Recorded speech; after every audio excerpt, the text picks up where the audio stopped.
కార్తీక పురాణం 3వ అధ్యాయం. Channel name వచ్చేసి మనసున ఏదో రాగం. వీడియోలోకి వెళ్ళే ముందు నా ఛానల్ని సబ్స్క్రైబ్ చేసుకోండి అండ్ వీడియోని లైక్ చేయండి. Thank you so much for watching the video. ఈరోజు త్రిలోచన గౌరీ వ్రతం ఆచరించవలెను. వ్రతం ఆచరించిన వారు పార్వతీదేవికి కుంకుమార్చన చేయించుకొనుట శ్రేయదాయకము. 3వ అధ్యాయము. నదీ స్థాన మహత్యము. ఓ జనక మహారాజా, కార్తీక మాసంలో చేసే స్థాన దాన జప తపాదులు చాలా పుణ్యవ్రతాలు. అటువంటి సర్వోత్తమ పుణ్యప్రదాలైన వ్రతం ఆచరించని స్త్రీ పురుషులు లెక్కలేనన్ని సార్లు కుక్కగా జన్మిస్తారు. కార్తీక మాసము అంతఃస్థానము, వ్రతము, దానము, ఉపవాసము మొదలగు వాటిని చేస్తే శక్తి సామర్థ్యాలు చాలని వాళ్లకు కార్తీక పౌర్ణమి నాడు అయిన వీటిని ఆచరించాలి. ఆ విధంగా చెయ్యని వాళ్లకు చెడ్డ జన్మలు తప్పవు. దీనికి ఉదాహరణగా చక్కని కథ ఒకటి ఉంది. దానిని చెబుతాను, శ్రద్ధగా విను అంటూ మొదలుపెట్టారు. ఆంధ్రప్రదేశ్లో సద్గుణవంతుడైన బ్రాహ్మణుడు ఉండేవాడు. ఆ బ్రాహ్మణుడు సకల శాస్త్ర ధర్మాలు తెలిసిన వాడయి ఉండుట వల్ల శాస్త్ర జ్ఞానాన్ని ఆచరణలోనికి తెచ్చుకున్నాడు. సత్యవ్రతం, ఇంద్రియ నిగ్రహం, భూతదయ కలిగి ఉండేవాడు. అతడు సకల పుణ్యతీర్థాలు సేవిస్తూ దైవ ధ్యానములో రోజులు గడిపేవాడు. ఒకరోజు ఆ పుణ్యతుడు తీర్థయాత్రలకు పోతూ గోదావరి తీరానికి చేరుకున్నాడు. అక్కడ ఓ పెద్ద మర్రి చెట్టు మీద 3 బ్రహ్మరాక్షసులు ఉంటున్నారు. శుద్ధి మొనం లాంటి తల వెంట్రుకలు పైకి లేచి పెద్ద ఈతరుప్పల్లా కనిపిస్తున్నాయి. కొండగువ్వుల్లాంటి పెద్ద పెద్ద నోళ్లు తెరుచుకుని భయంకరంగా అరుస్తున్నారు. వాళ్ళ శరీరాలు కారుమబ్బుల కంటే నల్లగా నిగనిగలాడుతూ పర్వతాలు గోచరిస్తున్నాయి. వాళ్ళ చేతిలో పొడవైన కత్తులు తలతలా మెరిసిపోతున్నాయి. వారి దంతాలు, కూరలు చాలా అసహ్యముగా ఉన్నాయి. వారి ఉదరాలు నశించిపోతున్నాయి. ప్రాణభయ రక్షణార్థము సకల ప్రాణులు ఆ మర్రి చెట్టుకు 6 క్రోసుల దూరం దాటి వెళ్ళిపోయేవారు. ఆ బ్రహ్మరాక్షసులు భయం వల్ల పశువులు కానీ, మనుష్యులు కానీ, జంతువులు కానీ, పక్షులు కానీ ఆ ప్రాంతానికి వెళ్ళడం లేదు. ఆ చెట్టు చుట్టూ భయంకరమైన వింత శబ్దాలు వినిపిస్తూ ఉంటాయి. తీర్థయాత్రలకు ఆ దారిలో వెలుచుండే బ్రాహ్మణునికి ఈ సంగతి తెలీదు. అది కార్తీక మాసమై ఉండడం వల్ల పవిత్ర గోదావరి స్నానము చెయ్యాలని నదీ తీరానికి చేరుకున్నాడు. విధివశము వల్ల మర్రి చెట్టును ఆశ్రయించి ఉండే ఆ బ్రహ్మరాక్షసులను చూసి భయపడి వారి అరుపులు వినే శక్తి లేక చెవులు మూసుకొన్నాడు. శరీరం అంతా చెమటలు పట్టాయి. అతనికి నిలువెల్లా వణుకు పుట్టింది. అన్యదా శరణం నాస్తి అనుకున్నాడు. సర్వ జగద్రక్షకుడైన విష్ణు భగవానునికి మనసారా ప్రార్థిస్తూ రాక్షసుల బారి నుండి తప్పించుకునే మానవ ప్రయత్నముగా పరుగు మొదలుపెట్టాడు. వారికి తగు ఆహారము చాలా కాలానికి లభించిందనే పేరాశతో బ్రహ్మరాక్షసులు 3 వెంటబడినారు. కొంత దూరము వెళ్ళిన తరువాత ఆ పుణ్యాత్ముడిని సమీపించి అమాంతంగా తినేయాలనే దృష్టితో చేతులు చాచి ముట్టుకోబోయి బ్రహ్మ తేజస్సుతో సకల ప్రాణులను పునీతం చేయగల అతని ముఖము చూసి ఆశ్చర్యపోయారు. ఆ విధముగా ఏకాగ్రతతో చూడటం వల్ల వారి పాపాలు వారిని విడిచిపోవడం వల్ల పుణ్యాత్ముని దర్శన భాగ్యం కలుగటము వల్ల పూర్వజన్మల స్మృతులు కలిగాయి. దానితో ఆ 3 బ్రాహ్మణునికి భక్తి శ్రద్ధలతో నమస్కరించుచు, ఓ మహాత్మా, నీ యొక్క దివ్య దర్శన మహిమ వల్ల, మీ దర్శన భాగ్యం వల్ల మాకు జ్ఞానోదయం అయ్యింది. పుణ్యాత్ములు పరోపకారం కొరకే భూలోక సంచారం చేస్తుంటారు అని పొగిడారు. అల్ప సంతృప్తిష్టి గల ఆ సజ్జన బ్రాహ్మణుడు శ్రీమన్నారాయణునికి దయకు మనస్సుతో నమస్కరించాడు. అతనిలో భీతి తొలగి నిశ్చింత ఏకాగ్రత కలిగాయి. వారిని దయతో చూస్తూ మీకు తప్పక మేలు జరుగుతుందని ఆశీర్వదించాడు.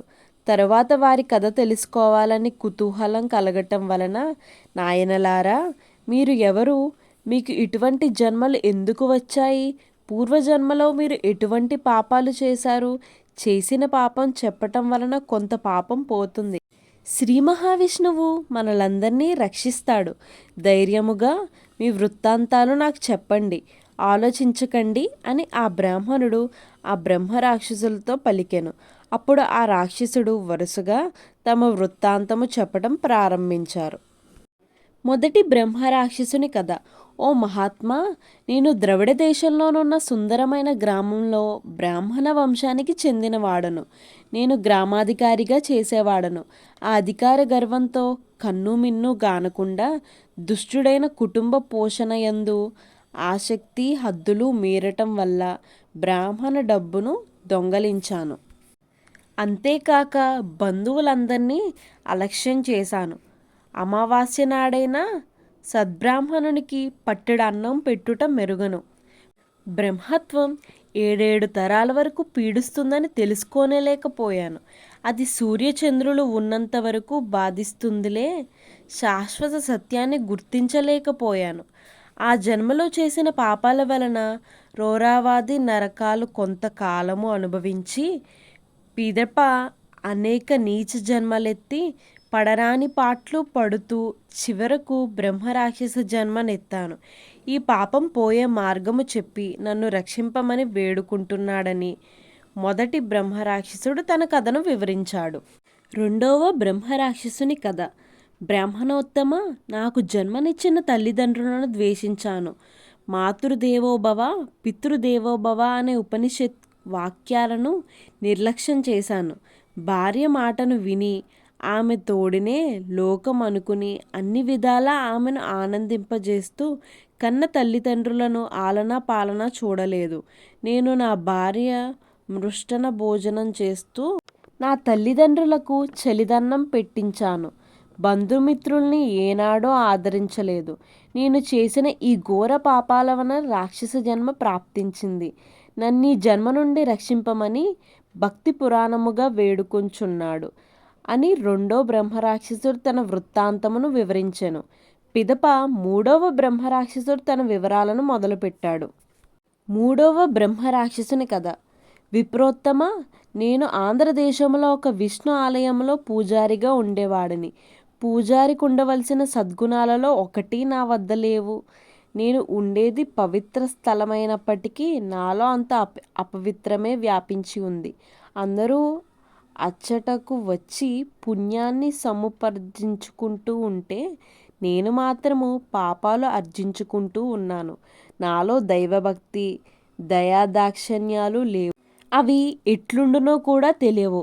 ఆత్మస్థుతి పరనింద వంటివి చెడు కార్యాలను వెనుదీయలేదు. కుల స్త్రీలను చెరిచి ఇతరుల సొమ్మును దొంగలింపజేసేవాడిని. స్వామివారి నగలు, భక్తులు దీపారాధనకై పంపిన తైలాన్ని మొదలైన వాటిని వేశ్యగృహాలకు పంపేవాడిని. స్వామికి చేయవలసిన నిత్య పూజలు మాని బావళ్ళు వేశ్యలోలత్వంలో మునిగి తేలుతూ ఉండేవాణ్ణి. వేశ్యగృహాలే నాకు మందిరాలు. శరీర సౌందర్యం ఆశాసత్యమని, బ్రహ్మ పదార్థం ఒకటే శాశ్వతమని గుర్తించలేకపోయాను. ఉన్న సంపదనంతా వేశ్యలకి జేజిక్కించుకొని నాలో ఓపిరి లేదు. దానముడైనా గాని బయటకు నట్టివేశారు. చివరకు దిక్కులేని మరణం పొంది నరకములో నానా బాధలు గురి అయ్యాను. పిదప అనేక నీచ జన్మలెత్తి చివరకు ఈ జన్మను పొందాను. నీ దర్శన భాగ్యం వలన నాకు జ్ఞానోదయమైనది. నేను ఇంతవరకు చేసిన పాపములను పశ్చాత్తాపం పడుతున్నాను. పశ్చాత్తాపం వలన కొంత పాపం పోతుందని పెద్దలు అంటారు. నన్ను మీరు న్యాయం చేయగలరా? పూర్తి నమ్మకము కలిగింది. నన్ను కాపాడే బాధ్యత మీ మీదే ఉంచుతున్నాను.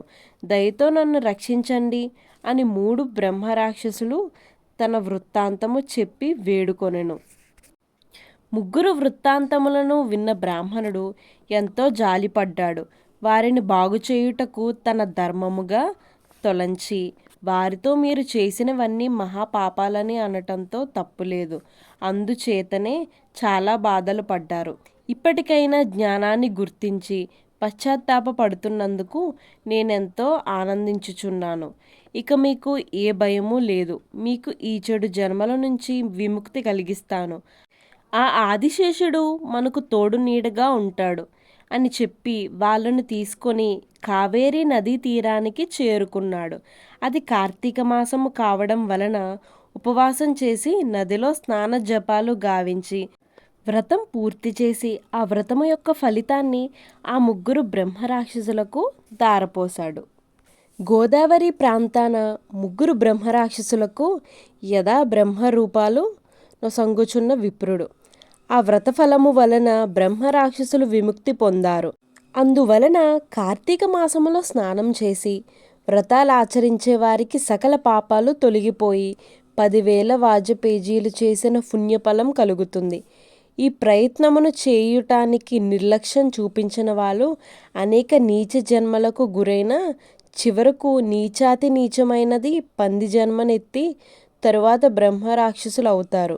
స్త్రీ పురుష తేడా లేకుండా అందరూ కార్తీక మాసంలో కావేరి, కృష్ణ, గోదావరి మొదలైన పుణ్య నదులలో స్నానం చేసి నక్తం మొదలగు వ్రతాలు చేయాలి. ఇది స్కంద పురాణాంతర్గత కార్తీక మహాత్మందలి 3వ అధ్యాయం సంపూర్ణము. Please subscribe my channel. My channel name is Manasuna Edoragyam. Thank you for watching the video.